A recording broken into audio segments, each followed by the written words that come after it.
మంచిగా వేగాలి. ఇప్పుడు కొంతసేపు అలా వేయించుకున్నారు కదా, ఇప్పుడు ముందుగా సోయాని నీళ్ళలో నానబెట్టుకొని ఉంచుకోవాలండి. మిల్ మేకర్ ని ముందుగా నానబెట్టుకొని ఉంచుకోవాలి నీళ్ళలో. నేను మిల్ మేకర్ ని కొంచెం సన్నగా చాప్ చేశాను. దీంట్లో వేసేసుకోండి మొత్తం కూడా వేసుకొని మంచిగా కలిపుకోండి. కొంచెం ఫ్రై అవ్వనియండి మిల్ మేకర్. అంటే కొంచెము అన్నానికి సరిపడా ఉప్పు వేసేసుకుందామండి. ఇప్పుడే రైస్ కి సరిపడా మంచిగా కలుపుకుందాం. కొంచెం వేగనిద్దామండి. మంచిగా కొంచెం మిల్ మేకర్ కొంచెం గోల్డ్ షేడ్ వచ్చేదాకా వేయించుకుందాం.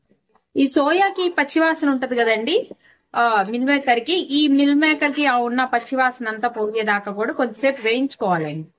వేయించుకున్న తర్వాత రైస్ వేసి కలుపుకుందాం. ఇప్పుడు కొంచెంసేపు మూత పెట్టి పక్క పెడదామండి సోయాని. మనం ముందుగా ఉడకబెట్టుకున్న అన్నం వేసేసుకుందామండి. దాంట్లో రైస్ వేసుకొని కలుపుకుందాం.